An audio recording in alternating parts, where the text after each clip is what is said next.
Behind the Caution Tape. I'm your host, CrashLit. This is the 4th episode of the show, so I appreciate you all tuning in. And for those of you watching this on YouTube, you may have noticed that there are a couple new posters up behind me. Picked up a football schedule poster back there at Heritage Hall last week, and then last week at the volleyball home opener, I picked up a women's volleyball poster. Also picked up a women's soccer poster, but that one is not in the frame that we use for recording videos, so you won't see it in any of the YouTube videos. So thank you again for joining us, and let's quickly run through what we're going to talk about today. So a lot of sports getting their starts, having results come in, so we got a lot we're going to quickly go through. We'll talk about women's lacrosse, men's and women's golf, men's and women's tennis, then we'll talk about women's soccer, talk some football, talk some women's volleyball, their results, and then finally we'll close out with men's water polo. And then, of course, I'll talk about how I fared at events last week. For those of you who know, like, as I've told you all, I keep track of the events that I go to and let you know how I do. It's definitely kind of fun. And like I say, I have fun with that one. So it's definitely been exciting to keep track of it over the years. So let's quickly start off with women's lacrosse. Last week, the team announcing their fall ball schedule. These games will not count to their sport as they are a spring sport team, but they do have some couple match games on campus this Sunday. They'll host Keio University from a team from Japan, followed by San Diego State, the latter of whom the Trojans are very familiar with, especially with the Aztecs having been an affiliate member of the Pac-12 last year for lacrosse. They are no longer in the same conference with the Trojans now in the Big Ten, however, but these are definitely going to be two good matches for the Trojans to kind of get a feel and hopefully just get some good momentum, especially as, they start to get ready for their first matches in the Big Ten next year. Yeah, those will be taking place at Allison Felix Field, so the track and field stadium on campus.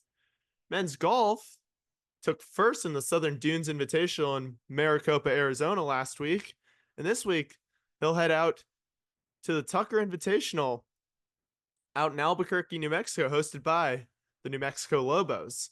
So that'll be Friday and Saturday this week. Women's golf gets underway this week with the Leadership and Golf Invitational up in Washington. They are the defending champs of it. It's going to be a definitely competitive slate. The event will be taking place today and tomorrow and will feature Long Beach State, San Francisco, Santa Clara, Gonzaga, Eastern Michigan, San Diego State, Wyoming, Colorado, UC Davis, Seattle, Cal Poly, GCU, Washington, Fresno State, and Oregon State, with Seattle, Washington as the host schools. So those will be the opponents that USC will be going up against. And the Trojans have announced their lineup of Catherine Park, Bailey Shoemaker, Jasmine Koo, Cindy Koo, and Kylie Chong. Meanwhile, in men's tennis, team gets their start this weekend at the Sherwood Invite up in Thousand Oaks, and then also the ITA All-American Championships will be taking place from Saturday, September 21st through the following Sunday on September 29th. So we'll have more info on that next week as that's going along. And then women's tennis took part in the Battle of the Bay Classic. And then this week, they will also be taking place in ITA All-American Championships. But unlike the men, where they were taking place in Tulsa, Oklahoma, the women will be taking place in Cary, North Carolina. So now let's turn to the women's soccer team who had their Big Ten debut last week against the Washington Huskies in Seattle. Kind of interesting, as we talked about last week, that they're facing a former Pac-12 school alongside them. If you even trace it back to the week before when they played at Stanford, they still also played two former Pac-12 teams right in a row. So they definitely faced some familiar opponents. This week, Trojans head to Purdue for a matchup with the Boilermakers in West Lafayette. So kind of really first big real travel like into the Big Ten footprint, into the Midwest. Whereas with Washington, they were in familiar territory, being they knew the Huskies stadium from their time in the Pac-12. This time they're going to get a real test out in Purdue. And after that, they'll face Indiana. So those will be two matchups. Boilermakers on Thursday night at 5 p.m., followed by date with the Hoosiers in Bloomington at 9 a.m. Pacific time. So those will be two big matches that'll test them, especially after they beat the Huskies 1-0 on a goal from Helena Sampaio to win and start off 1-0 in Big Ten play. So it's definitely gonna be two big matches that'll really help them see where they're at, especially when they come back in time for their first home matches, which will be a week from Thursday, and we'll get into that next week.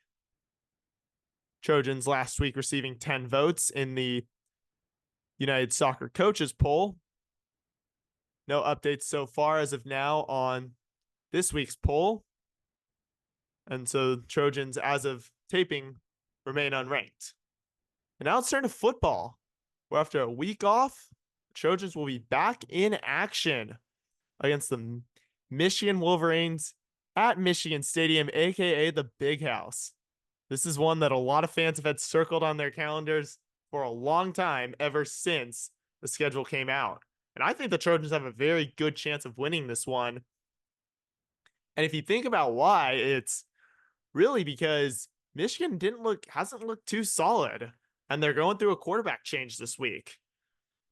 So it appears that after being benched against Arkansas State, who kind of made a bit of a comeback in the Wolverines 28-18 victory over the Red Wolves, Davis Warren was benched due to 3 interceptions, and therefore Alex Orji came in to replace him, and he is expected to make the start per Michigan head coach Sharon Moore in an announcement earlier today.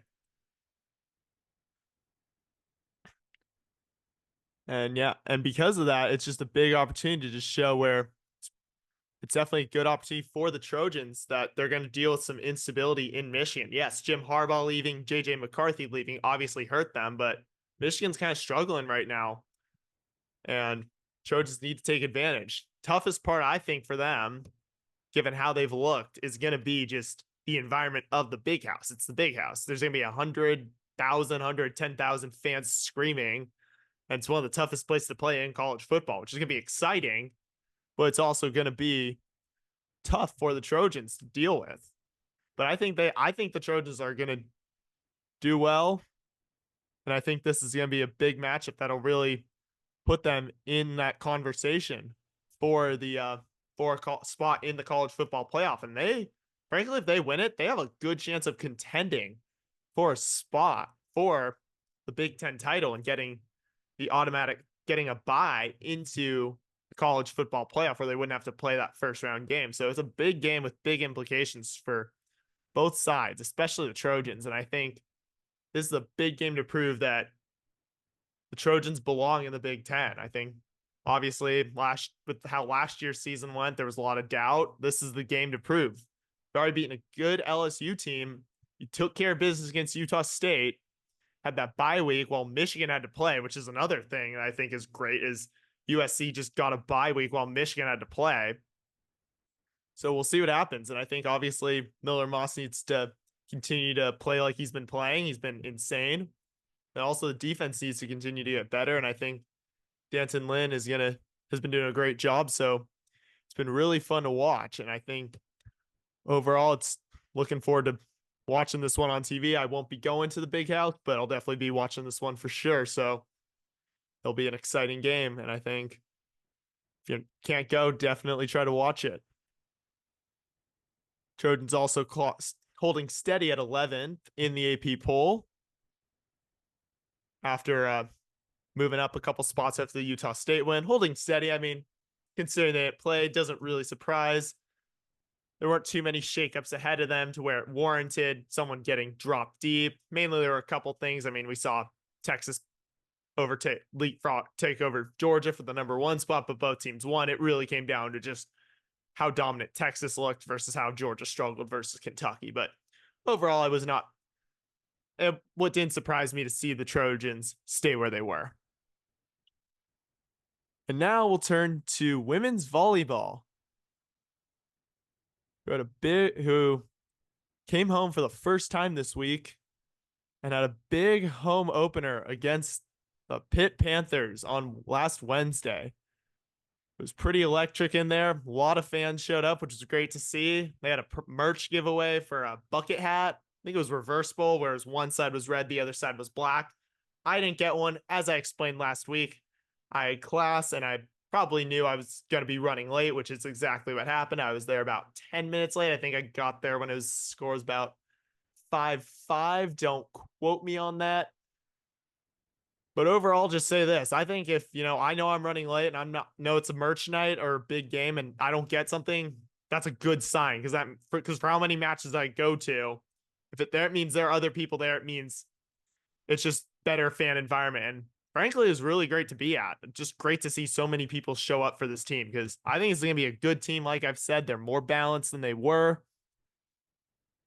And I think it's going to definitely be a big game for the Trojans to show that it was definitely a big game. Fortunately, that game against Pitt didn't go the way they wanted.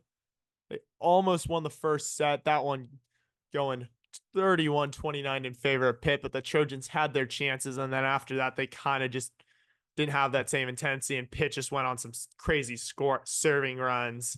So it just made it tough to compete. And Pitt's a good team. They were the number one team for a reason, and they stayed at number one for a reason.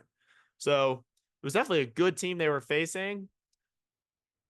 I definitely think could have been definitely exciting if, when you play a close set like that as an underdog, you have to win that one to have any sort of momentum going forward. And I think it was just tough after that. But overall, I think it's definitely a big match for the Trojans. Tough it didn't go their way. But after that, they won their next two matches, beat Utah State in 3 and then Ohio in 4. Utah State match was pretty dominant for the most part. Trojans did let the Aggies kind of play with them a little bit in the last two sets, but overall they were in control of that one. The Ohio one, however, was a little tougher for them. That team, the Bobcats, they were a scrappy team, and I'll give them credit for getting a lot of stuff up. But overall, Trojans were able to walk out there with a victory. Definitely was a little stressful, I'll say. And I mean, definitely the fan support wasn't quite as good those nights, but still, I'm glad they got their 2 wins. And I think, though, what I kind of drew away from watching those last 2 matches against Utah State and Ohio is that the Trojans need to just dominate their games this week. They'll be playing the Utah State and Ohio matches were part of the SoCal Cup 1. And now this week they host the SoCal Cup 2, where they'll host LMU, UNLV, and UC San Diego, with LMU coming on Thursday night, UNLV on Friday, and UC San Diego on Saturday. All of those matches are at 7 p.m.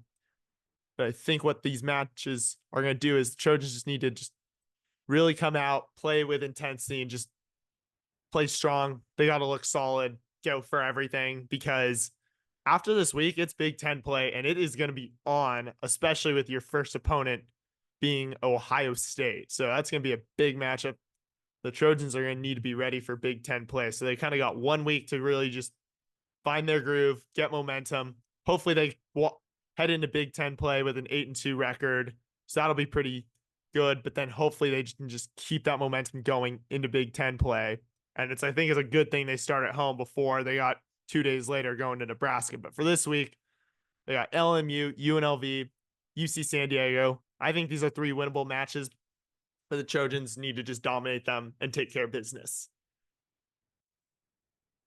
They did, however, with their wins this week, they did move up 2 spots. They were previously at 23. They moved back up to 21 where they started the season. It's definitely making progress. I think it's obviously would have been nice to get. I think it helps when you just get these good wins. If they could have upset Pitt, they definitely would have been up more. But overall, Pitt's a good team, as I said. They're 5-2 so far. So an 8-2 coming out of that, I think that's respectable. But you just got to be able to go in, and you're gonna be facing some tough teams in Big Ten play, and you got to be able to win some of those if you want to make the tournament. But like I said, this week they just got to take care of business in their 3 games they got, and then after that, then focus on the Big Ten play. Then finally, our final sport of the night is going to be, or today, pardon me, is men's water polo. Trojans were back home for the first time today at Tangzhou Aquatic Center, and they got 3 wins. A really good win over number 9 UC Irvine, a 15-11 win on Saturday as part of a doubleheader. And a big congrats to Carson Kranz and Max Miller, senior team captains for the team, who both hit 100 career goals in that game. So shout out to both of them. Obviously, they're a big part of it. And you just saw that game go back and forth the entire match. But then the Trojans slowly but steadily pulled away in the last two quarters of the game to get the 15-11 win. But overall, super competitive match. And then after that, you just saw them just go out there half an hour later against Whittier, same day, and just take care of business against the Poets and just dominated that one from start to finish in a 21-9 match. And yesterday against Pepperdine, Trojans beat the Waves 16-7 in a matchup that I think a lot of people thought was going to be closer, but the Trojans ended up just dominating it the entire time, kind of taking care of business the whole way, not really letting the Waves have a chance in a 16-7 victory. And think about this, like Pepperdine is the number 4 team in the country. So I think everyone thought that matchup was going to be competitive. Trojans were number 3 in the country at the time. Looks like results for this week's poll will come out in 2 days. Trojans were previously number 4. They moved up to number 3 after last week's performance. So we'll see how they do this week as they prepare for the MPSF, the overnight MPSF Invitational hosted by Cal.